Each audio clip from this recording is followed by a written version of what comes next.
Hello friends, मैं हूं आपका दोस्त प्रदीप ठाकरे और आप हैं मेरे यूट्यूब चैनल वर्थ आइज पर। सो फ्रेंड्स, आज के लेक्चर में हम लोग डिस्कस करने वाले हैं कि सीईटी क्या है एंड एनआरए क्या है। जो कॉमन एलिजिबिलिटी टेस्ट का जो इनिशिएटिव इंडिया में लिया जा रहा है for the government jobs entrance, तो वो क्या है हम लोग उसके बारे में डिटेल में जानने वाले हैं। साथ में एमपी जो है वो फर्स्ट स्टेट बन चुका है इंडिया में जिसने सीईटी का प्लान अप्रूव किया है एंड एमपी के स्टूडेंट्स को गवर्नमेंट जॉब के लिए सीईटी देना पड़ेगा, ये डिक्लेयर किया है। तो ओवरऑल ये जो न्यूज़ है ये क्यों इंपॉर्टेंट है, इससे रिलेटेड बेसिक्स एनआरए क्या है, उसके बाद में सीईटी टोटल होता क्या है, कैसे होने वाला है, इसके लिए रिक्रूटमेंट एंड जो भी कंडीशंस रहेंगी, टर्म्स रहेंगी, वो सारी हम लोग डिटेल में देखने वाले हैं। जो भी स्टूडेंट्स नए होंगे चैनल पर तो चैनल को सब्सक्राइब कीजिएगा and bell icon notification press कीजिएगा ताकि मेरी हर वीडियो की नोटिफिकेशन आप तक के पहुंच पाए। तो इंपॉर्टेंट क्या है फ्रेंड्स कि जो भी स्टूडेंट्स यूपीएससी के लिए प्रिपेयर कर रहे होंगे उनके लिए हम लोग टू द पॉइंट्स जो है नोट्स डिस्कस करने वाले हैं इस टॉपिक से रिलेटेड। साथ में जो भी स्टूडेंट्स अदर एग्जाम्स के लिए प्रिपेयर कर रहे हैं, रेलवे, बैंकिंग, एसएससी वगैरह, उनके लिए directly one liner current affair बहुत सारे कवर होने वाले हैं एक ही टॉपिक के। तो सीईटी से रिलेटेड बहुत सारी इंफॉर्मेशन आपको जानने को मिलेंगी, तो बने रहिएगा वीडियो के साथ में एंड वीडियो को लास्ट तक के देखिएगा। आपको मेरा काम पसंद आता है तो लाइक कीजिएगा, नहीं पसंद आता है तो डिसलाइक कीजिएगा। डिसलाइक क्यों किया कमेंट बॉक्स में बताइएगा एंड चैनल सब्सक्राइब करना तो बनता है। तो चलिए फ्रेंड, हम लोग डिस्कस करते हैं वन बाय वन। तो आप देख ही रहे होंगे फर्स्ट एमपी जो है ये फर्स्ट स्टेट बना है कंट्री का जिसने जो सीईटी बेस्ड एग्जामिनेशन होता है जिसको हम लोग कॉमन एलिजिबिलिटी टेस्ट बोलते हैं वो अप्रूव किया है फॉर द गवर्नमेंट जॉब। अभी फ्रेंड यहाँ पर बहुत इंपॉर्टेंट बात ये आती है कि पहली चीज ये सीईटी क्या है in the government jobs and इसको कंडक्ट किया जा रहा है by NRA, that is national recruitment agency. तो हम ये दोनों चीजें पहले तो समझते हैं कि सीईटी क्या है एंड एनआरए क्या है। तो सीईटी क्या है, ये एक टाइप का कॉमन एलिजिबिलिटी टेस्ट है। कॉमन एलिजिबिलिटी टेस्ट का मतलब होता है कि हम कोई तो भी एक एंट्रेंस देंगे for showing that you are eligible to that job. Means for example अगर आप रेलवे का कोई पेपर देने वाले हैं, आईबीपीएस, बैंकिंग या एसएससी या कोई भी एग्जाम देने वाले हैं, तो आपको ये टेस्ट देके प्रूव करना पड़ेगा कि आप उस एग्जाम के लिए एलिजिबल हैं। जैसे हम एग्जांपल के तौर पे समझने जाए तो जैसे हम क्या होता है कि आफ्टर 12th इंजीनियरिंग या फिर हमको मेडिकल फील्ड में जाना है तो हम नीट का एग्जाम देते हैं, AIEEE देते हैं। पहले के टाइम पर पीईटी या सीईटी वगैरह होता था, वो क्वालिफाई करके हमको शो करना पड़ता था कि उस स्कोर के बेसिस पे हमको एग्जाम में मतलब कॉलेजेस में हमको एडमिशन मिलेगा।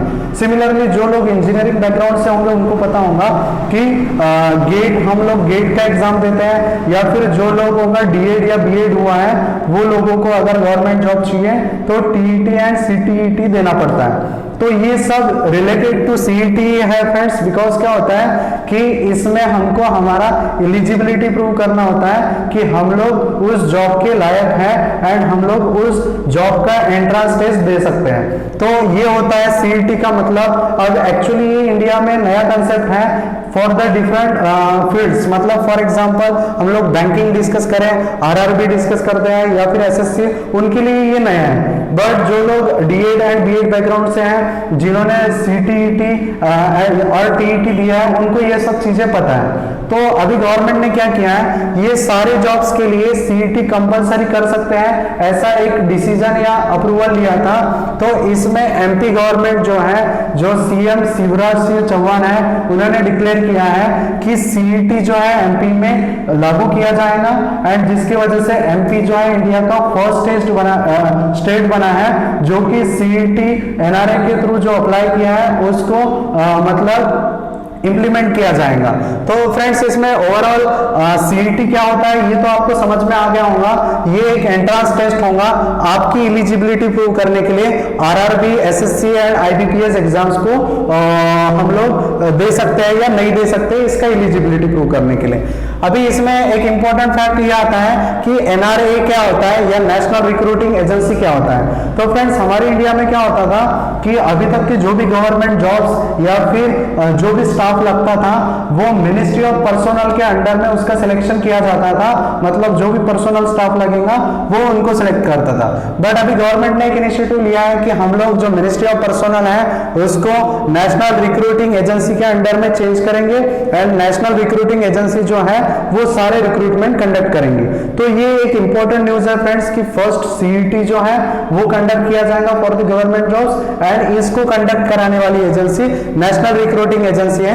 ये आपको ध्यान में रखना है for the upcoming government exams.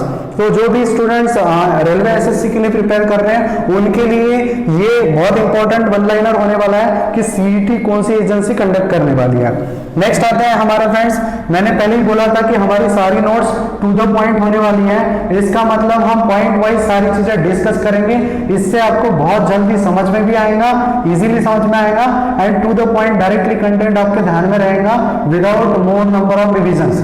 तो नेक्स्ट पॉइंट आता है फ्रेंड कि कैबिनेट ने अप्रूव किया है कि एनआरए जो है वो कंडक्ट करेंगे जो सीईटी टेस्ट है एंड उसके जरिए फिर गवर्नमेंट जॉब प्रोवाइड की जाएंगी। उसके बाद CET will replace the individual test for RRB, SSC, IBPS. यहाँ पर ये इसका मीनिंग क्या होता है फ्रेंड समझ लीजिए। आरआरबी, एसएससी या आईबीपीएस हम लोग देते हैं, उसका मोस्टली जो प्रीलिम्स पोर्शन होता है हम लोग प्रीलिम क्वालिफाई करते हैं, फिर मेंस देते हैं, मेंस देने के बाद सारे राउंड क्लियर होते हैं हमारे मेडिकल्स वगैरह एंड उसके बाद हमारा उस पोस्ट के लिए सिलेक्शन होता है। तो इसमें एक राउंड जो है वो एलिमिनेट हो जाएगा। तकरीबन जो हमारा प्रीलिम्स वाला पोर्शन है उसकी जगह सीईटी ले लेंगी। सीईटी लेने से क्या हो जाएगा कि आपका जो एनालिटिकल एंड थियोरेटिकल माइंड है ये यहाँ पर चेक किया जाएगा एंड देन आप आरआरबी, एसएससी या आईबीपीएस का मेंस टाइप का एग्जाम क्वालिफाई करके गवर्नमेंट जॉब पा सकते हैं। बट इसमें सीईटी थोड़ा टफ होने वाला है फ्रेंड्स, बिकॉज हमारी जो प्रीलिम्स होती थी इन तीनों डिफरेंट फील्ड्स के लिए ये डिफरेंट लेवल की होती थी, बट यह सीईटी जो है नियर अबाउट सिंगल लेवल का होने वाला है। That will be the tough for the student and transparency आएंगे अगेन। नेक्स्ट पॉइंट आता है friend exam conducted at 3 levels, मतलब जो सीईटी का एग्जाम होगा वो 3 अलग अलग लेवल पे होगा। अभी क्या हो रहा है फ्रेंड्स, जो लोग आरआरबी देते हैं, एसएससी देते हैं, आईबीपीएस देते हैं, वो सभी लोग क्या करते हैं एक टाइप का एग्जाम देते हैं। अगर कोई ग्रेजुएशन का लड़का होगा या 12th पास आउट होगा या 10 बेसिस पे दे रहा होगा वो तीनों एक ही एग्जाम देते थे। बट सीईटी ने ये रूल रिप्लेस किया है। अभी इसमें क्या होता था फ्रेंड्स कि अगर 3 डिफरेंट स्ट्रीम के लड़के डिफरेंट एज के अगर आरआरबी का प्रीलिम्स दे रहे हैं तो ऑब्वियसली ग्रेजुएशन वाले लड़के को ज्यादा नॉलेज रहेगा, 10 बेसिस एंड 12 बेसिस लड़के को कम नॉलेज रहेगा। इसलिए इसमें इनइक्वालिटी आती थी, मतलब जिनका ग्रेजुएशन हुआ है, जिनको एक्सपीरियंस है, जिनको अच्छा नॉलेज है, वही लोग आरआरबी, एसएससी एंड आईबीपीएस का प्रीलिम्स क्लियर करते थे। बट इसमें सीईटी में वैसा नहीं होने वाला है। तुम्हारा 10th लेवल का पेपर अलग सेट होगा, 12th लेवल का सीईटी अलग सेट होगा एंड ग्रेजुएशन अपीयर्ड जो बच्चे होते हैं उनका अलग होगा। इसका मतलब लेवल वाइज जो है आपको सीईटी अटेम्प्ट करना है एंड उसके हिसाब से स्कोर आएगा।